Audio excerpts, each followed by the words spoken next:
Hi, everyone. My name is Mark Harris, and I'm a journalist and film historian, and I'm so pleased today to be talking to four of the producers of the wonderful film Nomadland, Mollye Asher, Dan Janvey, Peter Spears, and Frances McDormand, who, of course, is also the star of the movie. Welcome, everyone.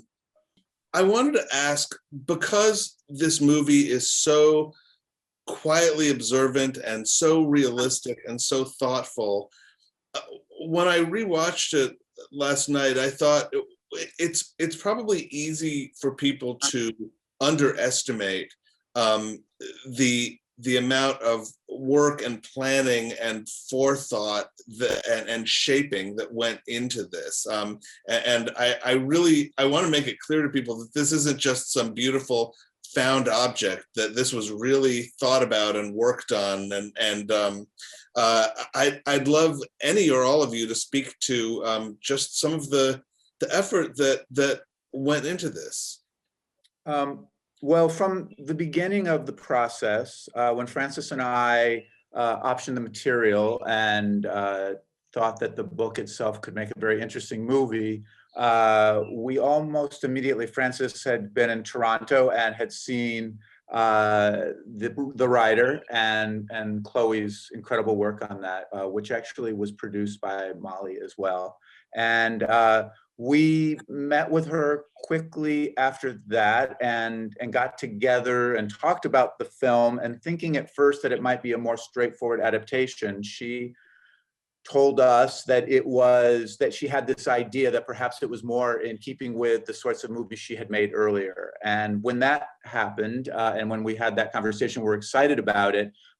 We brought on Mollye and Dan to help be a bridge to this sort of filmmaking, which for Frances and I was very new, and was incredibly exciting to start off on this journey to figure out how exactly that kind of magic you're talking about would begin to be created. And frankly, we weren't sure it was going to work, and neither did Chloe.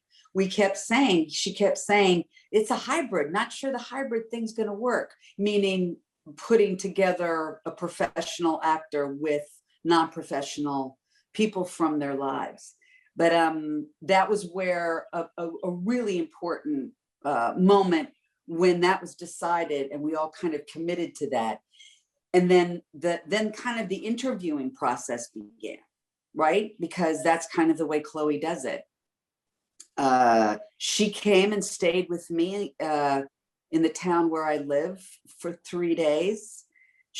That's when she met David Strathairn, who lives in the same town, and thought of him for Dave. And that's pretty much what the methodology you've used on all three films, right, Mollye? Yeah, so when Chloe is writing her scripts, the screenplays, she is, before she does that, she's going and she's talking to people. So for example, Linda May and Swanky, she goes in deep and really gets to know them. So while she's forming this trust with them, that's very important then when we're on set, she's also gathering stories. And so, for example, the story that Linda May says when she contemplated taking her life, and the story of the swallows with Swanky. And then when she writes her screenplay, she then finds the best place in the narrative to place those moments, so that as she's crafting the script. Yeah, I think that was, just to add to that, and I think that's where almost immediately this sort of pre-production begins with the film. From the second that Chloe had decided we were going to do this movie together, she jumped in a car and got out to Arizona because it was the last day of that year's Rubber Tramp Rendezvous. She wanted to start meeting these people.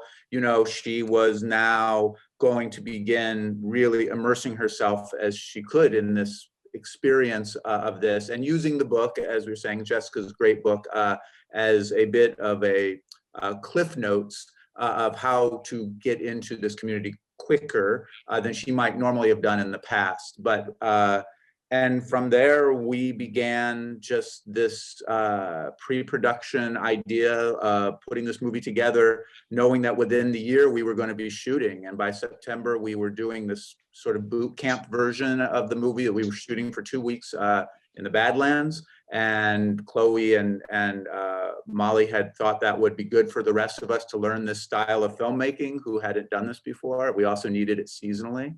And we were... Then from that, we adjusted and continued pre-production until we were going to pick back up again for the winter months, which were, of course, harder days, colder days, and shorter days, and found that to be a super helpful experience earlier.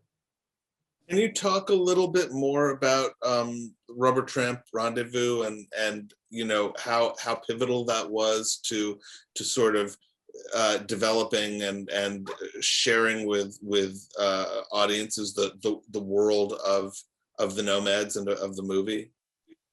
Well, I think that scene is actually a good scene to also explain how our process of all the planning that might go into making the film, and then seeing and then you see that scene. It doesn't necessarily seem like you know, it might seem as if she just picked up the camera and people are doing all of these things, but it actually took months and months to create, because we had to find the right location.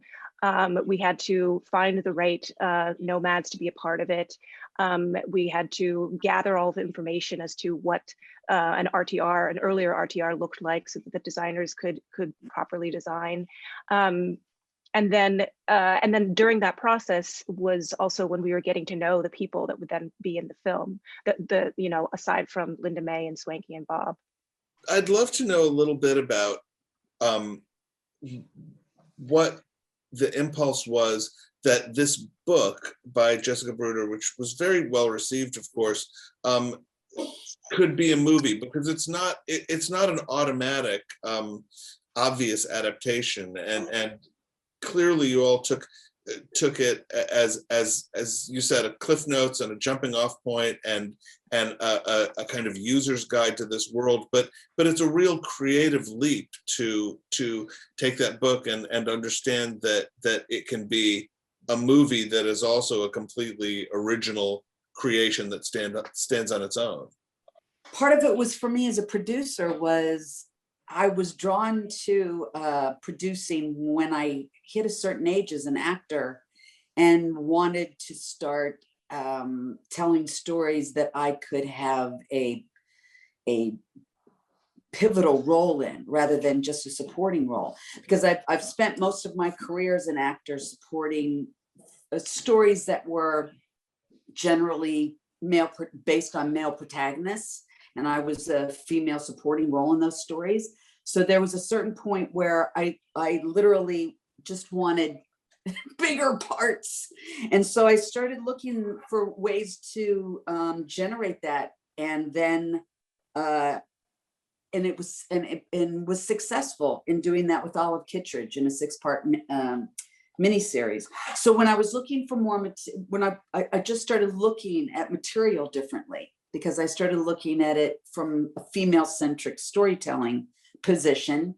And so that was what really resonated for me about Nomadland, that so many women my age are on the road, and they're beginning maybe the last chapter of their lives in a very risky and challenging way. So that was something that was automatically drew me to the story of the book. And then I think Peter and I really saw Linda May's character in the book. I mean, Linda May, she's not a character, but her story in the book as one that had kind of a more traditional film arc to it. And so that's kind of what we started with. Though what I think was the next step with the writer was that you could go, that Chloe had this way of taking you into a world that you had not seen before, making it very, very specifically a film world. It's not that, because it's not a documentary world. It's a completely immersive world that's cinematic and not documentarian. And and allow you a real experience of it and not an ersatz experience. So I think those two things kind of. I also think we just felt, I think in the themes of the book, it felt when we first read it a few years ago, there was sort of this idea that this, while being a historical piece of sorts, it takes, it's after the recession of 2008, it took place in 2011, we were reading it in 2017, that it, even though it was kind of a period piece, something about it to us, I know to me, felt very prescient, that something was afoot in a way that didn't just feel like this subset of our fellow Americans and how they were living their lives, but that there was something, as Bob says, about the Titanic going down and trying to get the message out, really resonated for us. And I mean, we had no idea we were going to, all live through something that would sort of feel that we all were then sort of sharing in sort of that sense of the precarity of our collective lives. But, that was also very much a part of wanting to tell and needing to tell the story then, and perhaps, and the gods of cinema somehow, I think, having a hand perhaps in that the right movies come together to be told often at the right time. Yeah, the gods of cinema. I think we should start a show. The gods of cinema, Dan. We could have a whole film festival. Mark host it.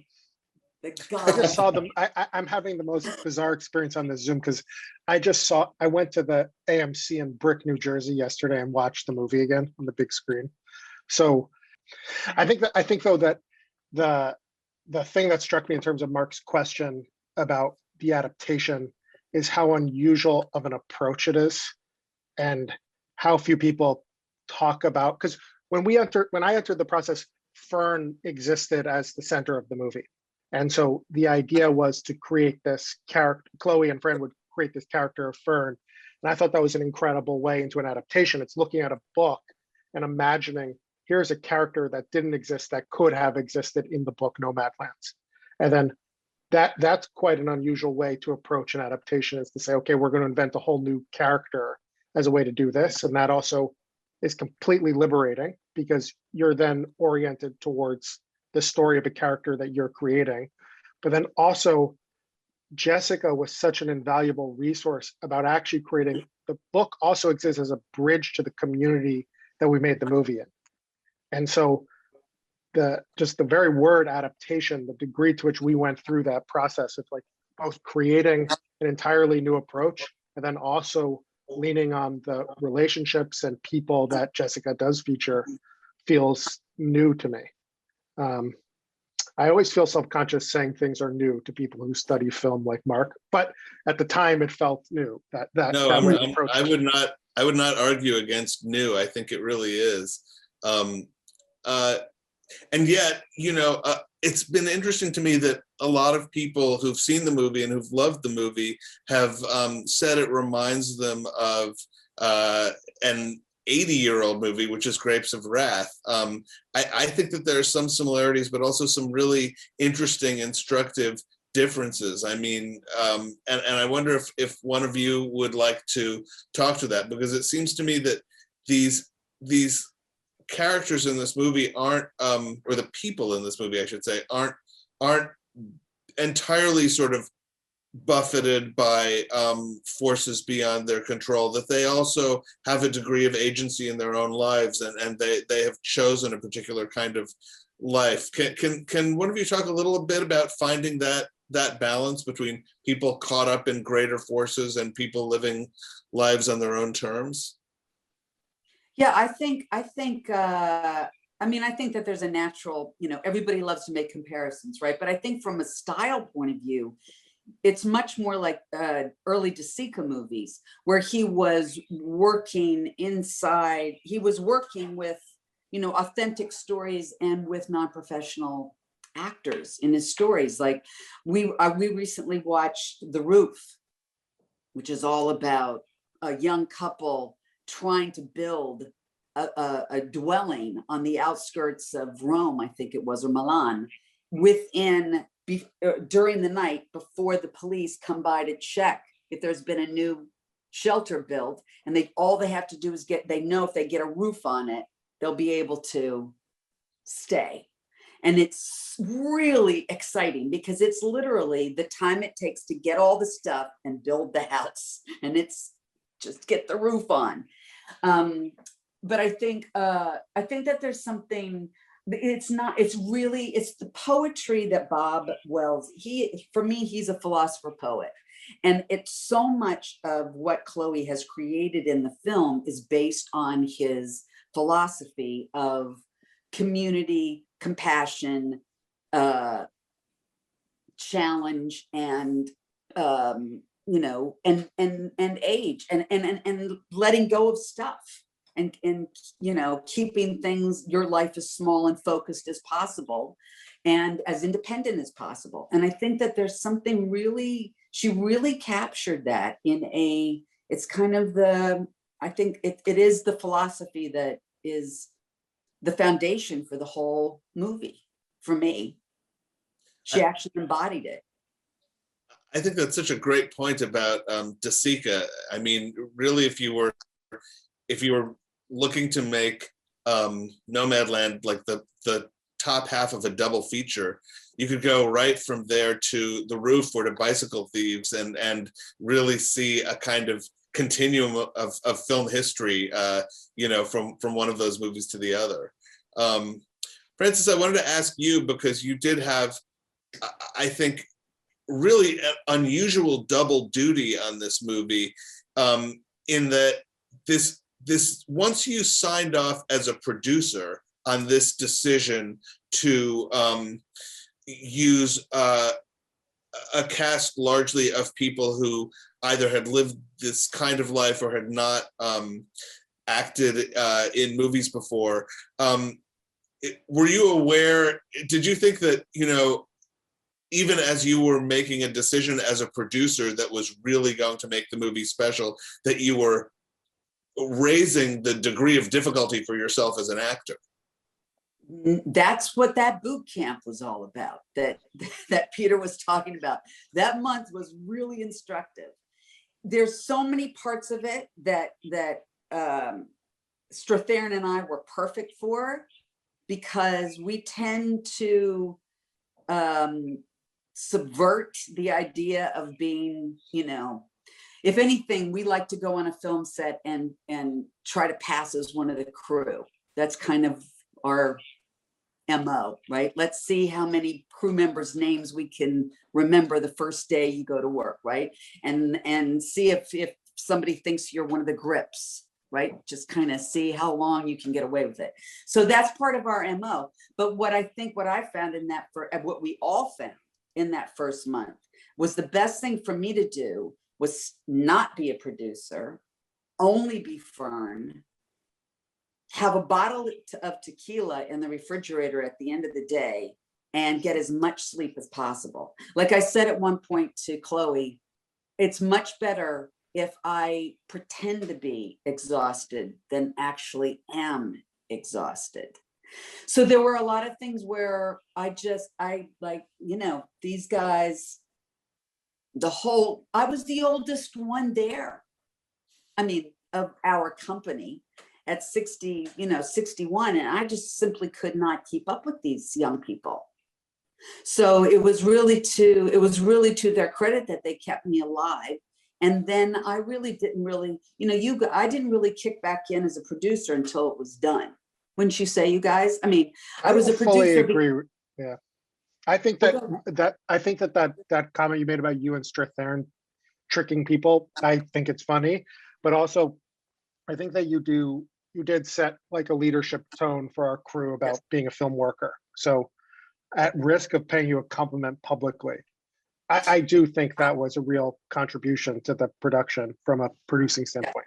And it wasn't just the company friend, it was also the other performers that you showed up and did your job in a way that set the tone for our production, in addition to Chloe and Josh. So where that sits between producing and acting, I don't know, but that notion of like, I saw the Tony Vitale doc after we shot Nomadland, And that word film worker really stuck with me when thinking about your role on this. Like What that is sense that? of, that's the doc about Kubrick's right-hand guy. Oh, yeah, And yeah. he did everything and he called himself a film worker. And I really liked that phrase and made me think of you on Nomadland. Yeah. I'm never doing that again, paying you a compliment publicly, because I feel exposed when I do that. You That better. you won't like it. I love it.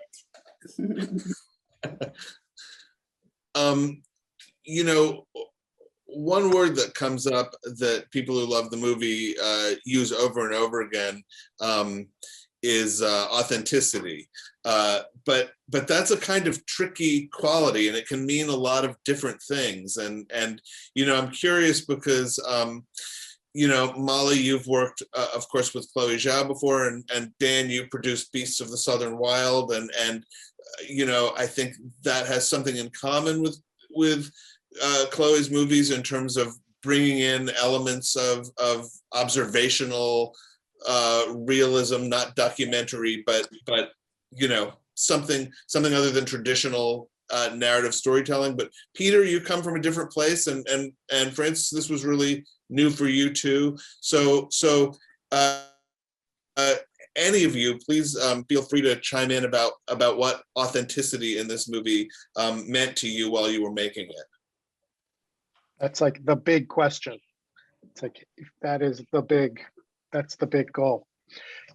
I having watched the movie yesterday, another version of the question that is really on my mind is, in having people see the movie, the amount of times that they say that it's documentary-like.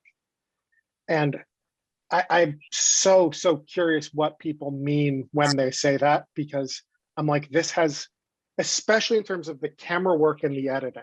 Like I watched Josh's camera work yesterday, and I was blown away by the vernacular of how he moves the camera. And it has nothing to do with verite cinema, actually. And that's just been on my mind of what do people mean when they say that. And I'm not sure. I think it's some sense that it feels real. And when they think real, they think documentary. But I think you're asking like a much bigger question about the soul of the movie and how Chloe approaches this. That is the holy grail of how she and Josh work, and how we're asked to work in their path of approaching everything with honesty and some sense of truthfulness. And I really think I think we all have to work that way on it, but I think it comes from Chloe. That somehow when she meets Linda May, Swanky, and Bob, she knows as the director, these are people we should be telling stories with. And she builds a trust with them that we then try and continue into the production.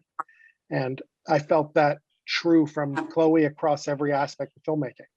So when we go into someone's, like take Wall Drug, like Chloe goes into a place like Wall Drug and treats it with respect. And I think then the production has to follow suit.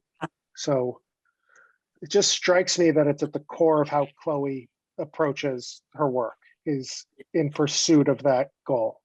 Yeah, you know, it's interesting. I got an email today from a young artist that has passed through my life a couple of times, and he recently saw the film, and he spent time in the town where I live, by the sea, where Chloe and Josh came while we were doing our developing of Fern and developing of the story. I took them to one of my favorite beaches that has these rocks that have perfectly round holes in them from a crustacean that eats away at these rocks, right? But they're really magical rocks because of the perfect holes. And we use one in the movie. Dave leaves one for Fern, and she holds it up to her eye, and Josh shot through it and captured the Badlands through the viewfinder of this rock, right? So when the message from this young artist was, when he saw that rock from the beach that he'd been to, he began sobbing uncontrollably because it was a piece of his life too. So there's those kind of, when you say authentic, it's because Chloe allows everyone to bring their molecular structure to the process, right? So to the point where if Josh starts swinging the camera 360, the rest of the company starts running to get behind him, or they just stand still and actually can just be in the movie, because that's how authentic the experience is, right? Or Peter, go push the wheelchair, the guy coming out of the hospital. Mollye, go, put on a paper hat and be in the wall drive. It's just, we're just all there. So we're breathing through the process and the storytelling every day. I'm wondering if maybe when people say it's authentic, or Dan, as you said, people saying it's documentary-like, what they really mean is just that they believe what they're seeing, that they believe who they're meeting, that they believe that these people have the lives that are being depicted, and that seems like, even if the technical terms are maybe imprecise, that just seems like a huge compliment, because it feels like that's the movie that you wanted to put up on screen, a movie that would make people believe what they're seeing and meet these people at eye level on their own terms. One thing that really struck me is how beautifully this movie has survived even the last 6 months, when obviously this country has gone through extraordinary convolutions and changes. It doesn't feel like a Trump era movie. It doesn't feel like a Biden era movie. It feels like something profound about the American character right now that goes beyond political fluctuations. And I wondered if you all had a sense while you were making it that, because we all know news has happened so fast in the last few years, you had to be aware that this movie might come into a world that was already different than the world you were making it in. That's an interesting one, right? Yeah, I think that's what we were talking about a little earlier a bit too, was the crystal ball idea. If we'd been able to see what was down the path, I don't know what we would have, we still would have been wanting to make the movie then, but certainly there still feels to be something about the community that's depicted in this movie, the sense of this sort of shared humanity, and always getting back to, just over and over again, I just see the comment kindness. It just is something about the way the characters' lives are depicted and their shared struggle. And as Chloe always says, when you're out living amongst these people and with these people, there's never a political discussion. There's never, none of those things come up. And all the time we were there, I didn't have one political discussion with anyone. But you also, when there's a storm or a tornado, she says, coming, from off the horizon, and everyone's having to sort of scramble to figure out the next many moments, nobody's really concerned about those things. But they're also not concerned about them just in the quiet moments of the movie either, when there's not some sort of danger on the horizon. It really feels that ability to just sort of stop and breathe and be with these people, and then with those people, with ourselves, and to sort of understand what is the common thread amongst us all, really is what I'm seeing a lot of people responding to in different areas and forums where I've been reading about comments and things. Yeah, I've been trying to think of other movies that pay so much attention to human gentleness, just person to person kindness, and it's a very, very short list. So I think that's one of the many things that Nomadland does that is really unique. Thank That's a you. real compliment, the last thing you said. I meant every word. No, I know. It's just the corollary to the question's interesting of why so many films seek the darkness. Like that to me is where it gets interesting, is why it's rare, what you're describing, and how cinema more often than not is used to express the darker impulses of us as people. So I don't know. I mean, it's something I think a lot about, not in terms of just Nomadland, but when you see Chloe and Mollye and Josh's first two films, it's there in both of them. Like, Songs is an incredible movie, you know, and The Rider obviously is an amazing movie, but there are very few filmmakers who are oriented towards that side of the equation.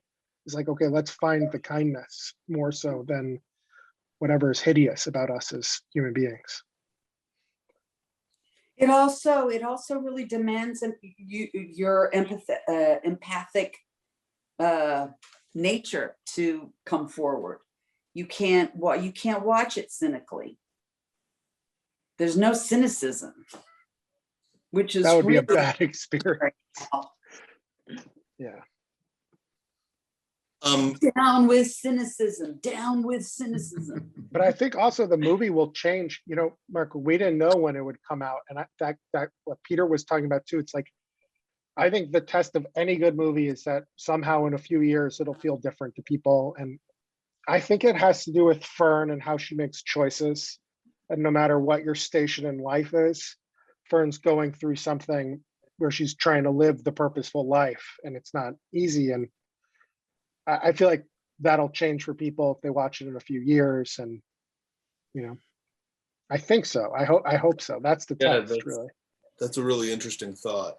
And it's a beautiful movie, and I'm thrilled that so many more people will now have the opportunity to see it, whether in theaters and at home. And thanks so much to all of you for taking the time to have this conversation.